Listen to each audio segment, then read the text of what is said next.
Eu vou ler no Evangelho de Marcos, no capítulo 1, versículo 15. Marcos 1, 15. E aqui no Evangelho de Marcos 1, 15, nós vamos ler o seguinte. São palavras do Senhor Jesus que disse: o tempo está cumprido e o reino de Deus está próximo. Arrependei-vos e crede no Evangelho. O tempo está cumprido, o reino de Deus está próximo. Arrependei-vos e crede no Evangelho. Em algumas outras versões, ou em uma outra versão que eu gosto muito, está assim: o tempo é chegado, o reino de Deus está próximo. Arrependam-se e creiam nas boas novas. Essa palavra vinda do Senhor para nós hoje possa fazer diferença na nossa vida. Que o nosso Deus e nosso Pai fale ao nosso coração. Hoje nós vamos falar de arrependimento. Esse texto é o início do ministério de Jesus, quando Jesus começa a pregar, e ele pregou isso: arrependam-se e creiam nas boas novas. O João Batista já falava de arrependimento. João Batista, ele também falava de arrependimento e batizava as pessoas. Ele já preparava aquilo que estava por vir, que era uma obra maior que a dele, que era de alguém maior que ele. Ele sabia disso, o Messias estava chegando. E ele falava a mesma coisa: arrependam-se dos seus pecados. E hoje nós vamos falar de arrependimento, que é algo que o Senhor Jesus falou muito, é algo que a gente vive falando, mas qual o sentido disso? Muita gente confunde arrependimento com remorso, e a gente vai falar disso também, né? Existe uma frase que eu até já falei, né? Quando a gente se vê numa situação com alguém, ou numa situação que a gente mesmo cria, e a gente fala assim: se arrependimento matasse, eu estava mortinho agora.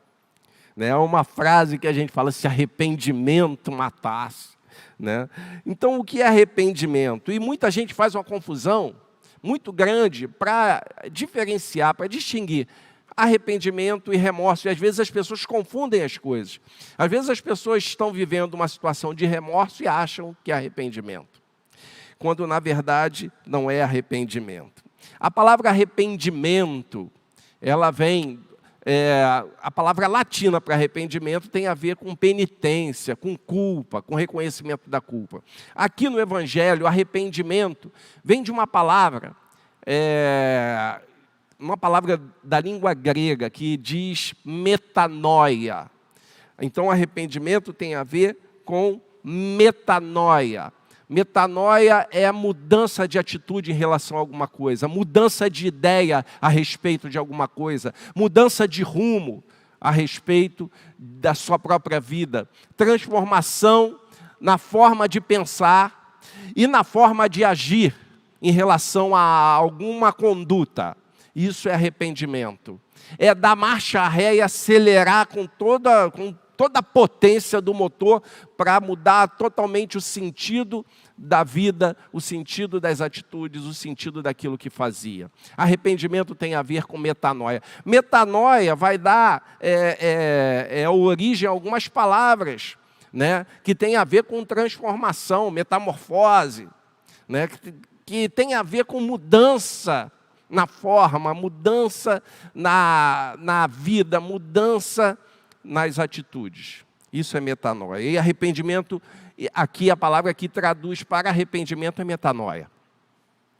Remorso tem a ver com remorder.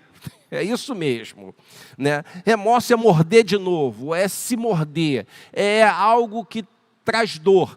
Tanto arrependimento quanto remorso trazem dor. Então existem semelhanças. O início do arrependimento, ou o processo de arrependimento, no seu início, muito se assemelha ao remorso. Porque arrependimento e remorso trazem tristeza. As duas coisas provocam tristeza na gente. A culpa está presente no arrependimento. O reconhecimento da culpa, a consciência da culpa está presente no arrependimento, também está presente no remorso.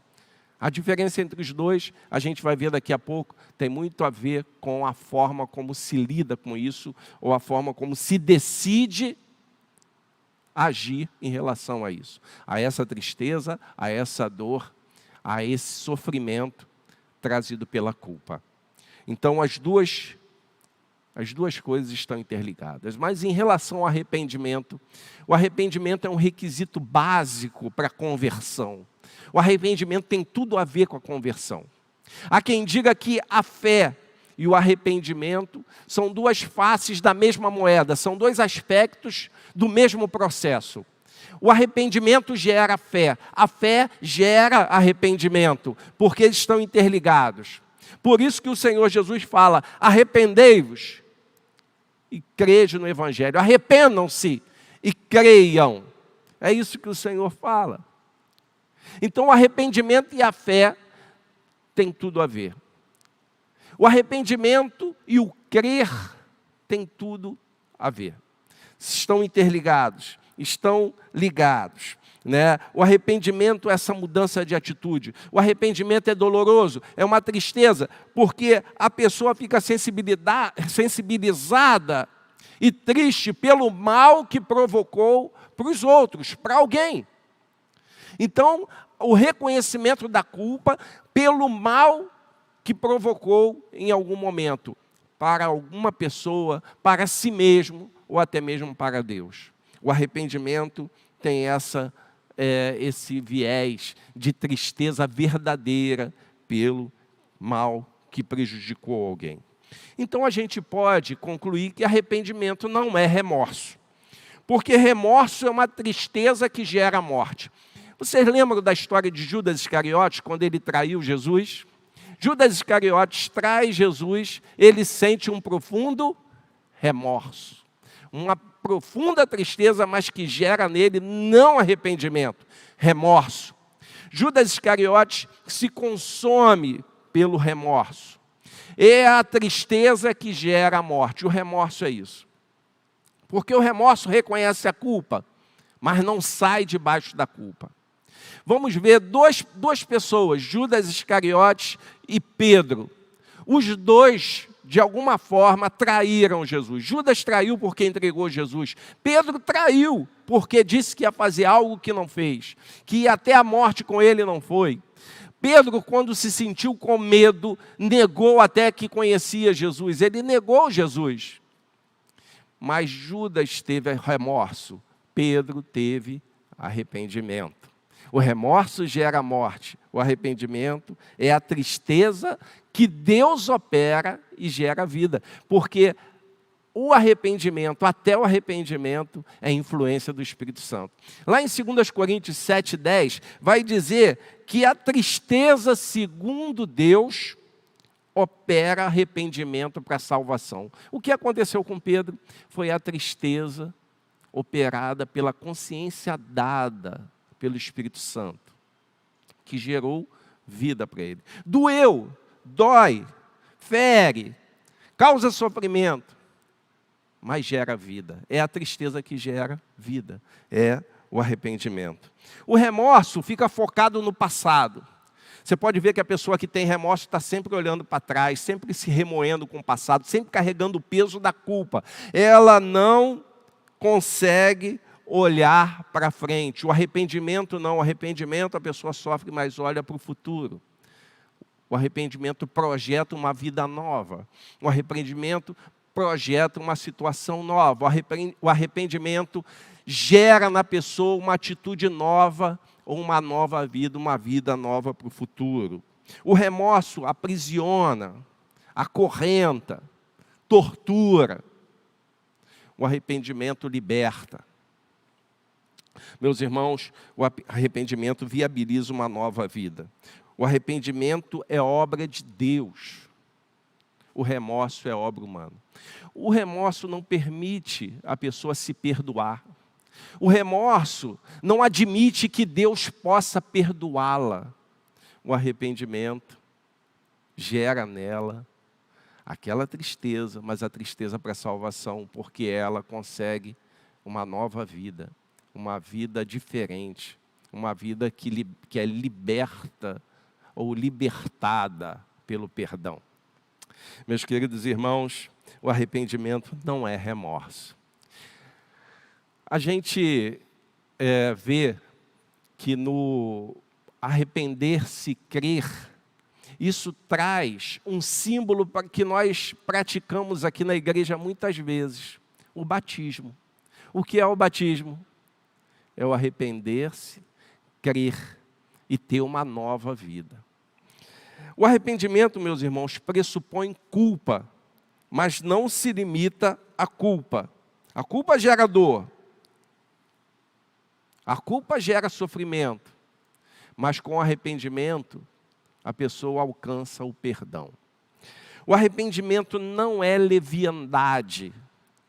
Tem gente que acha, eu cometi um erro, eu feri alguém, eu machuquei uma pessoa, eu pequei contra a minha família, mas eu me arrependi. Não, eu peço perdão e vamos viver como se aquilo não tivesse significado algum.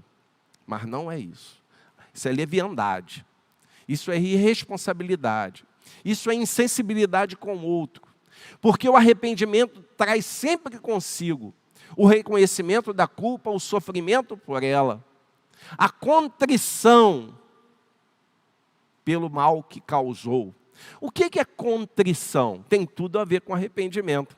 A contrição é o atrito, é a palavra que dá origem à contrição, significa algo que esfrega, que atrita, algo que traz dor, algo que traz,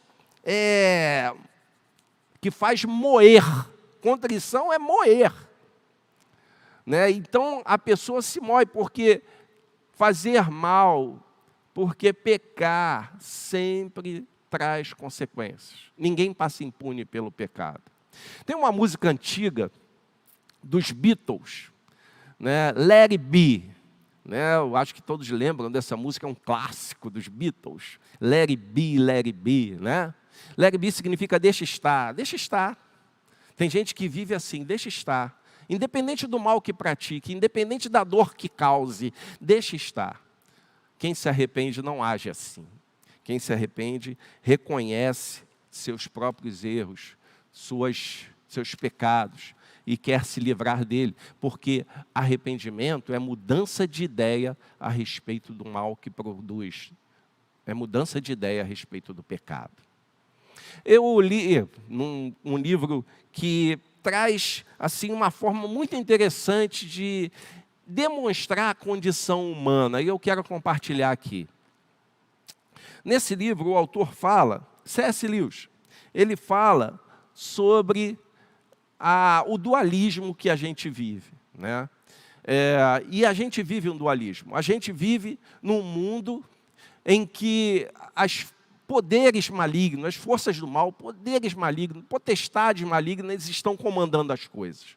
Basta olhar a realidade do nosso mundo. Né? Mas esses poderes, tudo que existe, não são independentes de Deus. Tudo que existe foi criado por Ele. Deus criou tudo muito bom, diz a palavra, e nós cremos nisso. Mas Ele dotou alguns seres de livre-arbítrio. Entre esses seres estão os seres humanos. Por que o livre-arbítrio? Porque Deus queria e quer que a gente ame livremente, que a gente decida. Não tem como haver amor sem liberdade de escolher. Não há possibilidade de ter amor, plenitude, alegria plena nele, se a gente não pode escolher. Porque se eu sou programado como um robô para alguma coisa, então eu não tenho liberdade de escolher, então eu não posso amar. Espontaneamente, não. Então, ele nos dotou de livre-arbítrio. Acontece que seres dotados de livre-arbítrio se rebelaram contra Deus. Criaram uma rebelião. E nós estamos aqui, nessa parte do universo, onde os rebeldes tomaram conta. A humanidade rebelde domina. Satanás, o primeiro dos rebeldes e mais poderoso deles, domina.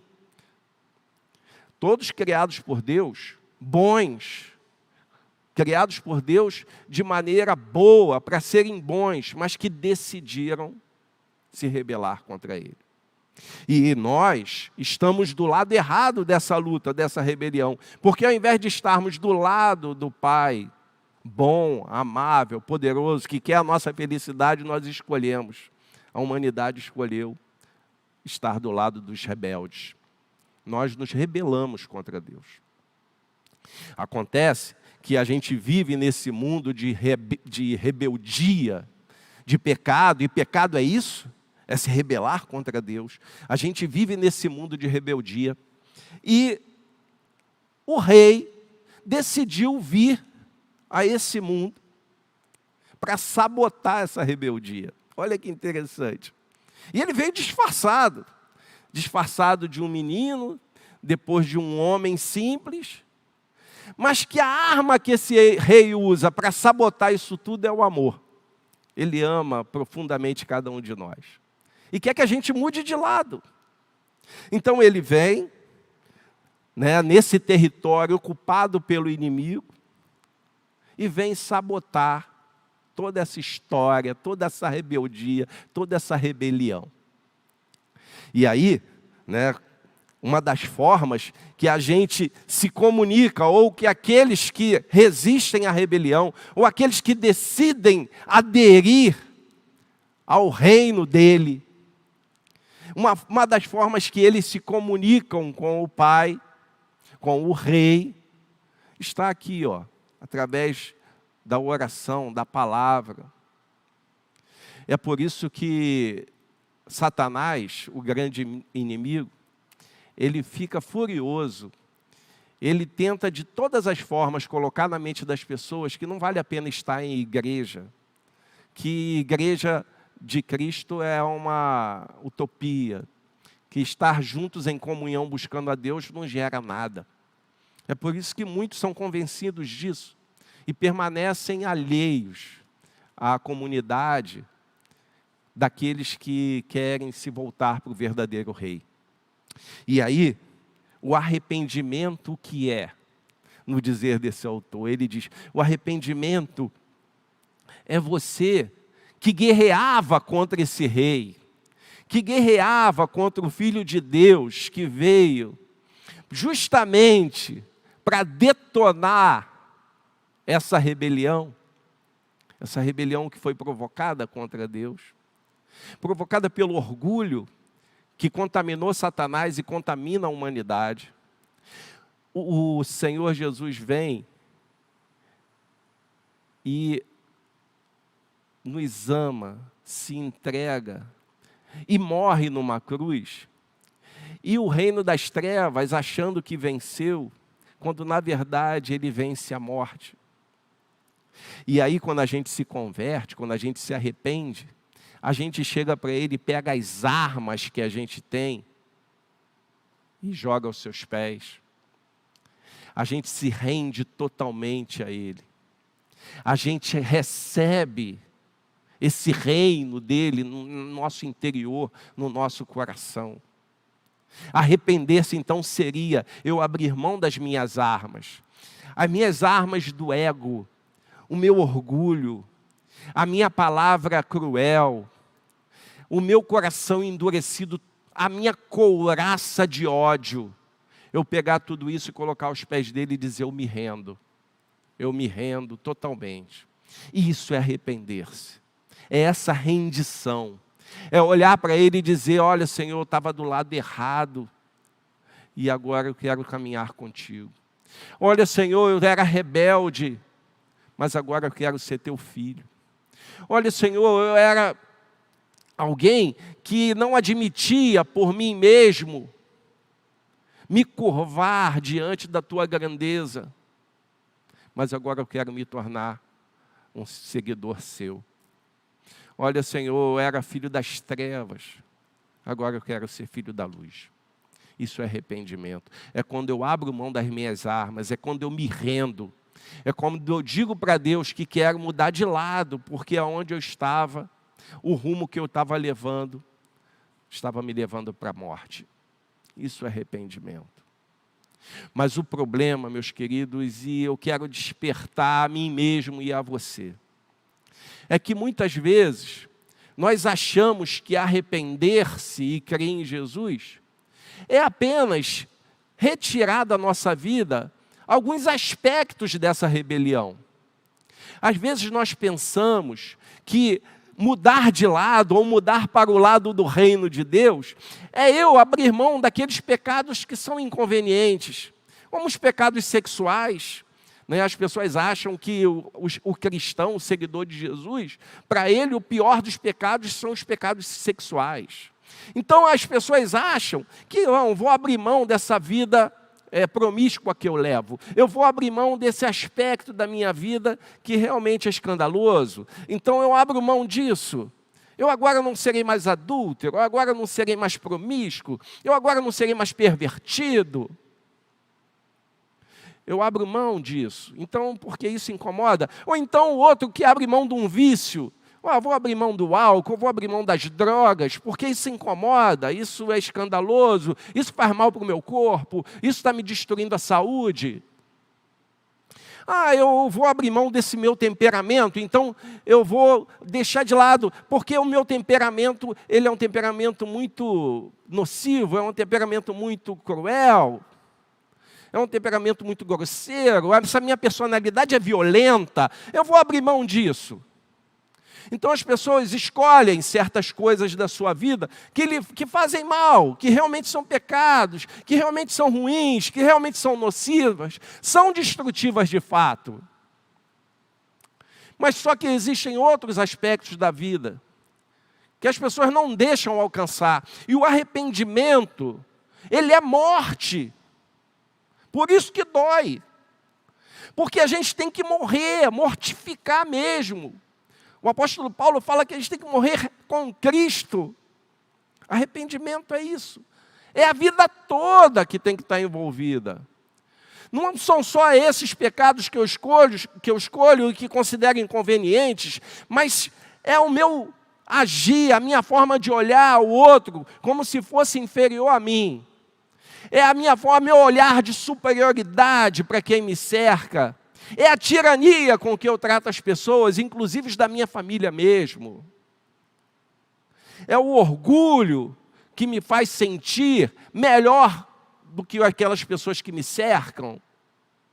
É a minha forma de difamar o outro, tratando o outro com dignidade inferior à minha ou sem dignidade alguma.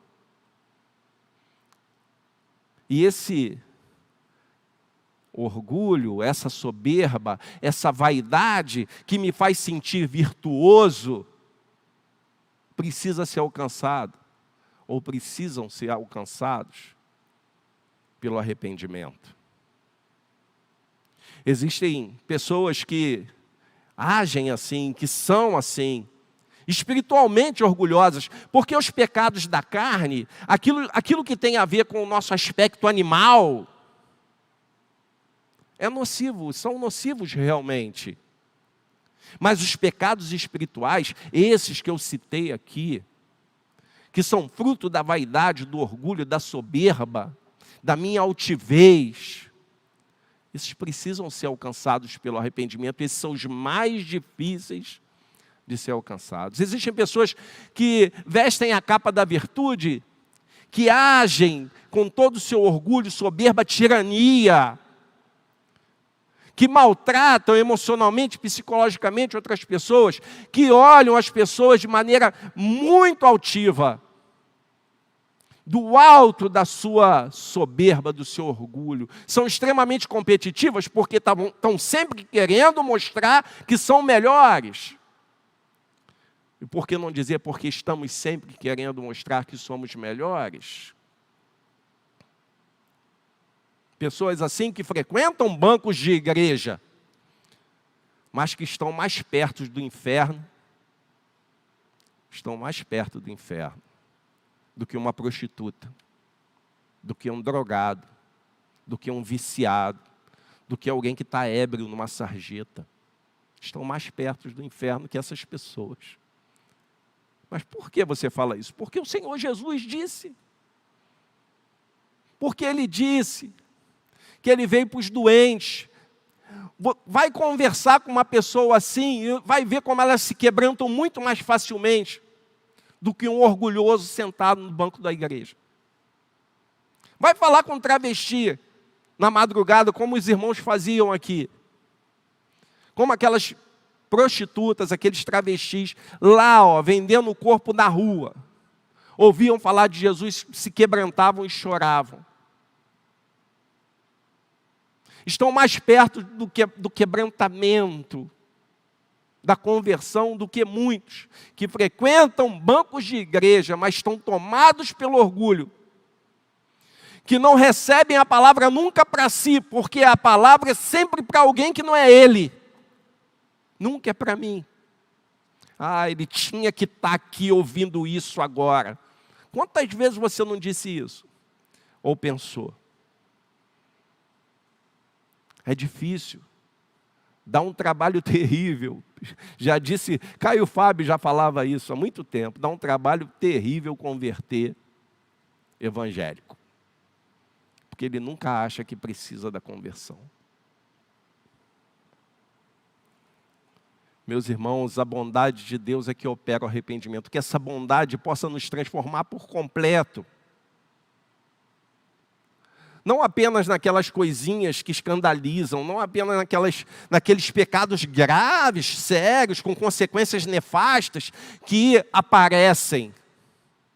Mas o arrependimento precisa encontrar meu interior, naquele sentimento travestido de pureza e virtude, mas que não passa de orgulho e vaidade.